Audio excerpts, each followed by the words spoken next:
everyone. Today is going to be the start of my series of reading my very own book, Ticking My Way Through Life, on my YouTube channel. I won't be posting these clips every single week. However, I will be making it into a series where I start reading the book chapter by chapter. It is not available on audio yet, or hopefully it will be someday, but I figured until then, maybe this could be a cool way for people to listen to the reading of the book and maybe the emotion behind it as well in some chapters. Today we're going to start with the introduction as well as chapter 1. So here goes. Introduction. Flick your wrist. Now twist it in circles. Flick your wrist again. Do it again. Now with the other hand at the same time. No, that wasn't right. Do it again. Now slam your hand down on the table. Faster, faster, again. These are the commands my brain often shouts at me as my body controls what I do, not the other way around. Even when it feels complete, it comes again. Flick your wrist. Now contract your stomach. In, out, in, out. Hold your breath, but also breathe at the same time. What did they say? Was that important? I can't keep up with this meeting. Keep going, you're not doing it right. Grunt every time you pull your muscles in. I don't care if someone hears you. What did she just say? Is she talking to me? I hope no one can tell I'm doing this. We're not done here. Do it again. Do it again until I tell you to stop. Welcome to my life. Chapter 1, A Day in My Shoes. I wake up in the morning just like any other person. I groggily roll over, hit my alarm as my dogs Izzy in Brooklyn begin to lick my face with excitement of eating and going outside. On a really good day, I'm awake for roughly 10 minutes before I start to lose control. But on a bad day, the tics start as soon as that alarm sounds and don't stop until I'm back in bed and sleep.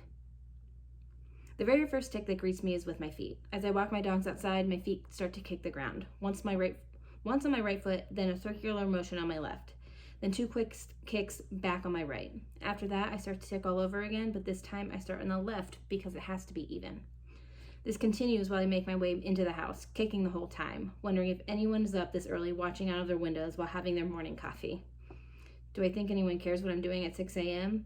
Of course they don't, but what if they do? And what if they think I'm crazy?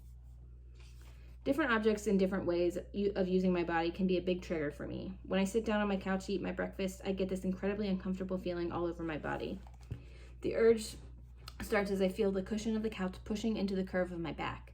I begin to plead with myself to just get through breakfast without making a mess. I pull myself away from the couch to sit up straight, but it's too late, and the need for a tic has already begun. The slamming begins. My lower back smacks into the couch, followed by my shoulders, and just like that, while barely awake at 6:30 a.m., I'm in the middle of a complex tic taking away what little energy I have. Even when I feel complete, it's only for a moment, because once is never enough. Then again, neither is doing it 5, 10, or even 20 times. For as long as I live, the tics will never be enough to make them stop. After slamming my way through breakfast, I finish my morning routine. I open my bathroom door, flip on the light, then tap it 4 times. 1 tap, 1 circular motion, then 2 quick taps again. The pattern has to be just right before I can get any further into the room. Sometimes this only lasts a few minutes. Sometimes I'm stuck in the doorway with 5 minutes or more. I brush my teeth, fix my hair, and get dressed, usually with no issues, but that depends on the day. As I walk out of the bathroom, I tap where the doorknob meets the door. 1 tap, 1 circular motion, and 2 quick taps. Beginning to see a pattern? This compulsion of mine is a friendly cohabitant of Tourette syndrome called OCD, or obsessive compulsive disorder. That's the thing with Tourette syndrome. It's never just tics. The tapping on the door and my light switch routine are just the beginning of my compulsions. I wrap up my morning routine and jump in the car to drive to work. The concentration I have on the road or the songs or podcasts on the radio help me to drive without too much concern. Tics with my eyes last a matter of seconds, but I blink hard while I drive and sometimes roll my eyes to the back of my head, causing me to not focus on the road as I should. My body constantly forces me to move in ways that it's not supposed to, and being in the car is no exception. If I can't do it, the tics just get worse and worse, causing me to have breathing practices in place while I'm driving, so I can attempt to pull myself out of it and calm my body down. Although it doesn't happen often, there are days where I'm forced to call off work or ask my husband to drive me where I need to go because I'm scared that my tics could cause an accident. Those are the days where I beat myself up the most. I feel like I'm losing. I feel like I'm a burden to the ones I love. I make my way to work, pulling into the same parking spot I find every morning. I press the button to shut off the engine, sit back, and take a deep breath. I instantly feel my ankle twist as I push it into the floor while pushing my back against the seat simultaneously. In between tics, I grab my glasses and my badge and open up the door to head into the building. I hear the birds chirping in the wind on my face while I kick my feet or slide my feet and shoes across the pavement in a repetitive motion almost the whole time I walk through the parking lot. I try to contain it as much as possible as I walk through my building to avoid any possible stares from people who don't know that I have Tourette syndrome. All the tics I held in while walking through the building make their way out of my body once I get to my desk. I sign on to my computer and I instantly start clicking my mouse over and over again. Just having my hand on the mouse triggers me to start clicking and slamming my mouse down on the desk. This is extremely frustrating because of the sheer fact that there is no way I can do my job without holding and clicking on my mouse. So now I'm self-conscious about my coworkers having to listen to my incessant clicking all day long. I get worried they will find my clicks annoying, especially if they don't understand why I'm doing it.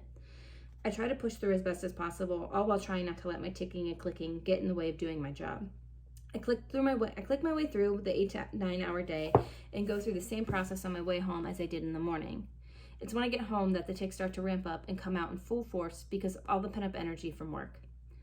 All the movements that were kept inside throughout the workday start to make their way out of my system. My hands find doorknobs and light switches to tap. I kick my feet against each other and I start to slam my back on the couch.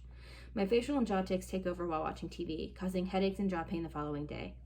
These are just a portion of some of the tics that happen after a day of trying to sit still in my office chair all day long, but there is always a variance in severity in the type of tics my body decides to do. After a day of losing control while trying to maintain a straight face and look normal to either my teachers, peers, managers, or coworkers, I become mentally drained. With each class or hour of my workday that passes by, my mind, body, and emotions are at a peak. This makes it difficult to focus with each tick of the clock, and all I can think about is going back home where I can tick in peace. On the really bad days, my focus is nowhere to be found, and all I can think about is what my body is making me do. I become self-conscious about every little movement and constantly watching out of my peripherals to see if anyone is noticing what I've been doing all day, or if they even care if they did. Exhaustion sets in by the time I'm ready to crawl into bed. I wish I could say this forces my tics to hit pause, but unfortunately, it's the exact opposite. I spent the day trying to be discreet, trying to drive safely, and getting to work on time, so everything that didn't happen throughout the day finds its way out of my body. The tics show up the same way every night. I kick my foot against the bottom of my other one 4 to 5 times in a row, and then do it again with the opposite foot, so they're both even and can continue for a good 5 minutes on a good night. I usually don't do it right and have to start the pattern over again. It has to feel right in my brain for my tic to actually feel complete, and even then, it doesn't stop me from having to do it again. This tic is sometimes accompanied by others, including slamming my knees together and sometimes lifting my back off the bed and then forcefully pushing it back down again. On bad nights, it can take a very long time for all my nightly tics to stop, and it causes a lack of sleep, stress, and a much more tic-filled morning the next day. Exhaustion eventually finds me, and I fall asleep until I begin the whole routine again the next morning. That is chapter 1. Tune in next time for chapter 2, which will be the reason for my story. If interested, you can find my book, Ticking My Way Through Life, Ticcing. You can find it on Amazon, Barnes & Noble, or EduMatch Publishing, which is my publisher, and buy directly from the publisher's website. I hope you enjoyed that first snip, and I can't wait to read more of it for you.